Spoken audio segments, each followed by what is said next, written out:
Hello，大家好。咁今日咧，我會帶大家睇一套咧喺三鄉嘅亞居樂豪湖居一套全新裝修嘅別墅嘅。咁我身後呢一套別墅咧，佢原則嘅格局咧係133平方啦。咁但係經過業主嘅一番打造之後咧，變成咗實用咧超過200平嘅。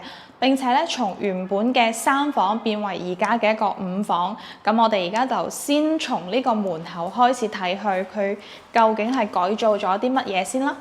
今日要分享嘅呢一套咧就係身後嘅 F9D 號別墅啦。咁佢嘅位置咧就喺返我哋正嘅大門口嘅左手邊一路行入嚟嘅。咁跟住咧，我哋身後呢度咧就係一個我哋振華路呢度啦。咁所以咧呢個單位嘅都係缺點嘅話咧，就係會靠路返少少啦。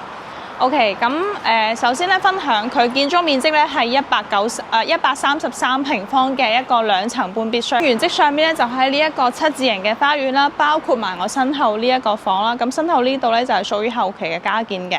咁跟住佢呢一個單位嘅方位咧就係向返東北。OK， 咁而家呢度咧就等於一個長方形嘅一個花園啦，但係業主咧喺呢度都做咗一啲階梯級嘅一啲設計啦。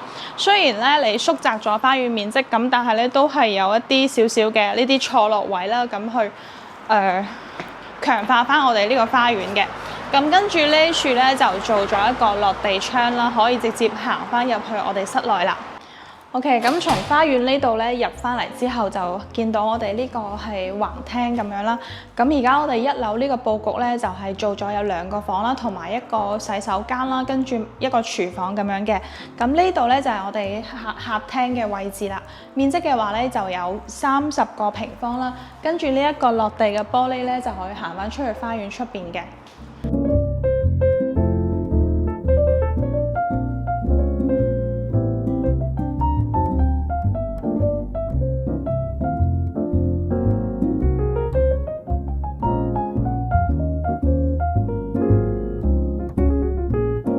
跟住呢度係第一個房，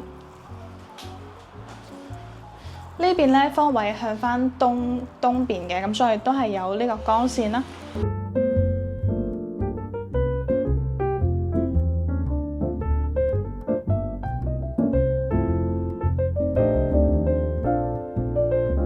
左手邊呢度咧就係我哋餐廳嘅位置啦，咁啊見到係空間係好鬆動嘅。咁因為咧我哋個廚房咧原則上邊咧呢度就係我哋廚房噶啦，咁但係而家因為擴建咗花園嘅面積咧，將廚房咧後移同埋加多一個房咧，咁所以咧成個呢個餐廳咧都顯得好大。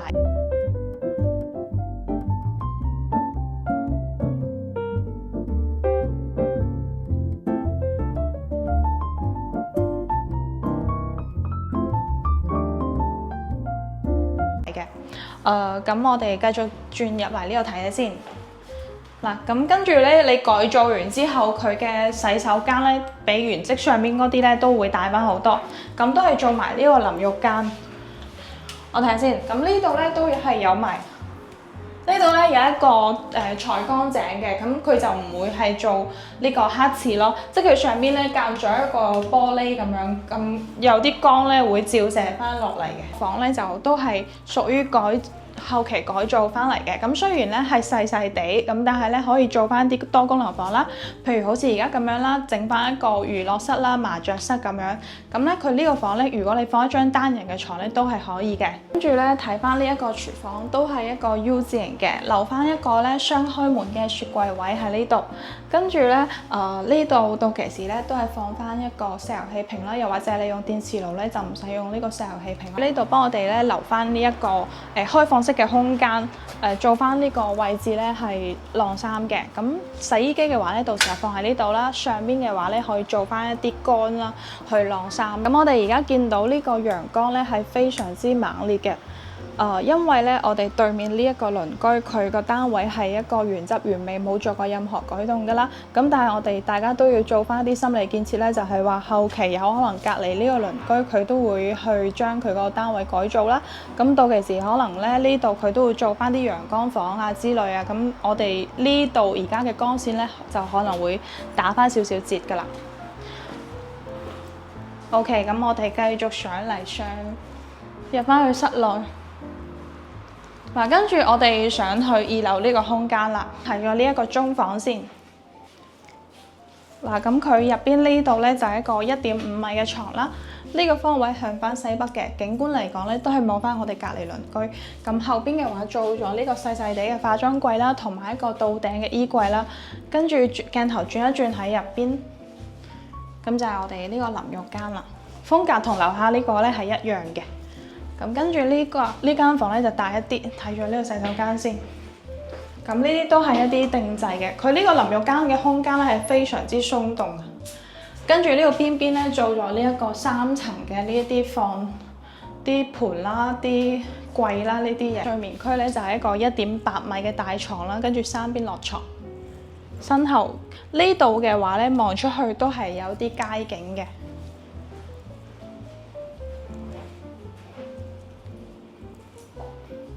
咁啊，鏡頭轉翻過嚟隔身後呢度咧就做咗比較多嘅收納嘅衣櫃啦。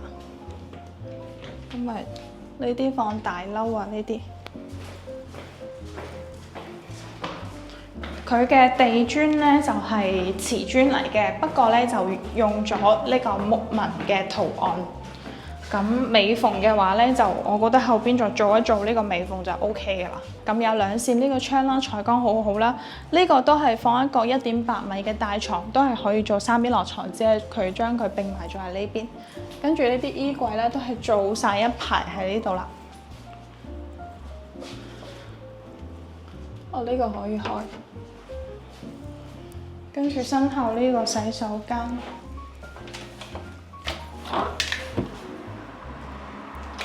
將佢呢啲打開咗之後呢，呢個光線咧都係好好嘅。繼續參觀出邊，呢個係露台嘅位置，我哋可以先影隔離屋嘅呢度。我哋睇下隔離屋呢，咁你會覺得隔離屋佢呢個露台嘅空間呢，好似係比較細一啲嘅。